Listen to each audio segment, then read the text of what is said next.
Maganda at mapagpalang araw po sa ating lahat. Ito po ang inyong empleyado sa Senado, kapatid at kamanggagawa sa ubasan ng ating Panginoong Diyos, Senator Joel Villanueva. Sabi po ng Kawikaan, Kabanata 3, talatang 4 hanggang 6, kay Yahweh ka magtiwala, buong puso at lubusan, at huwag kang mananangan sa sariling karunungan. Sa lahat ng iyong gawain, siya nga'y alalahanin, upang ika'y patnubayan sa iyong mga tatahakin. Nito pong mga nakaraang linggo, naging sentro ng mga balita at bangayan sa social media ang minamahal nating institusyon, ang Senado ng Republika ng Pilipinas.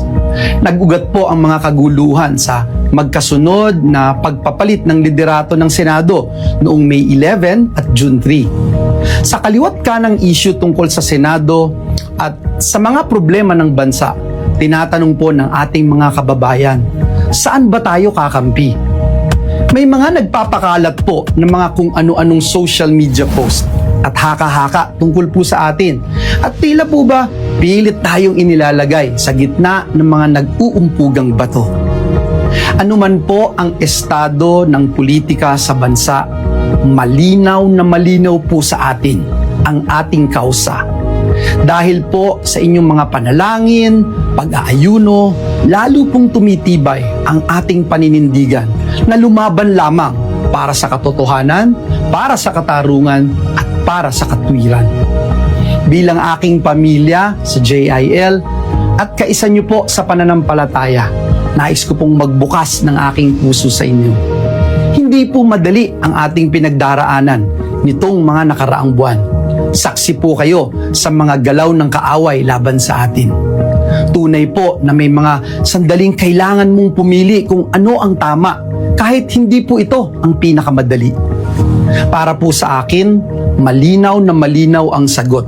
Higit po sa politika, ang pananagutan ko po ay tanging sa Diyos at taong bayan.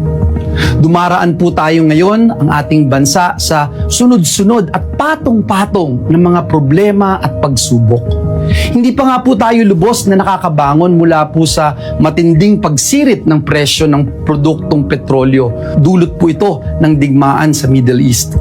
Patuloy po na bumabagsak ang halaga ng piso laban sa dolyar, na lalo pa pong nagpapahirap sa ating mga kababayang Pilipino. Patuloy po na tumataas ang presyo ng mga pangunahing bilihin na direkta pong nagpapasakit sa bulsa ng ating mga kababayan. Mataas pa rin ang antas ng kawalan ng trabaho at marami pa rin pong hirap na hirap makahanap ng matatag na kabuhayan. Nananatili po ang banta ng isang Super El Nino na maaari daw pong magpalala ng kalagayan ng ating bansa. At ngayon nga po, isa na namang matinding dagok ang tumama sa ating bayan matapos yanigin ng 7.8 magnitude na lindol ang maraming bahagi ng Mindanao na nagdulot po ng pangamba at panganib sa libu-libong pamilyang Pilipino. Kailangan na po ang agarang tulong ng ating mga kababayan, ating mga kapatid sa Mindanao. Ang nakakalungkot po, hindi po makapagtrabaho ng maayos ang Senado. Hindi lang po dahil sa issue ng liderato, kundi dahil sa mga lockdown at patuloy na banta sa seguridad di umano ng ating institusyon. Naiipit po ang mga kawani ng Senado na nais lamang pong makapagtrabaho. The Senate staff should not be caught in the middle of this political fight. Hindi po pwedeng puro away na lang. Bilang mga lingkod bayan, prioridad po natin. Dapat ang siguruhin na patuloy na nagtatrabaho ang bawat isa sa atin, lalo na ang Senado, para po sa ating mga kababayan. Sa pagkakataon po na magkaroon ng special session, tutuparin po natin ang ating sagradong tungkulin sa ilalim ng ating saligang batas. We will be there.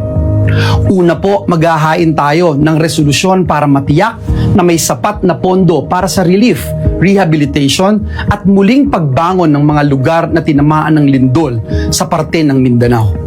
Kailangan pong malaman agad ng mga ahensya kung ano nga po ba at gaano kalaking tulong ang kailangan ng bawat komunidad at pamilyang Pilipino.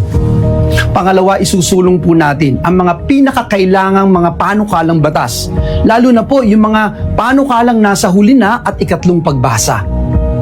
Ikatlo, bibigyan katiyakan po natin ang ating mga kapwa lingkod bayan na naghihintay ng confirmation ng kanilang mga appointment. Lalo na po ang mga opisyal ng ating sandatahang lakas. Mga kapwa kong manggagawa sa ubasan ng Panginoon, hindi po ito panahon ng kampihan. Kapag may kababayan po tayong nangangailangan, tungkulin po nating tumugon at maglingkod.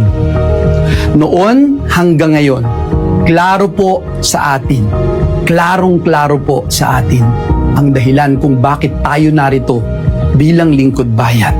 Klaro po sa atin kung bakit tayo ay dinala ng Diyos sa posisyon na ito. Tungkulin po nating protektahan ang ating institusyon at unahin ang kapakanan ng ating mga kababayan. Higit po sa lahat, patuloy po tayong maninindigan para sa Diyos at para sa bayan.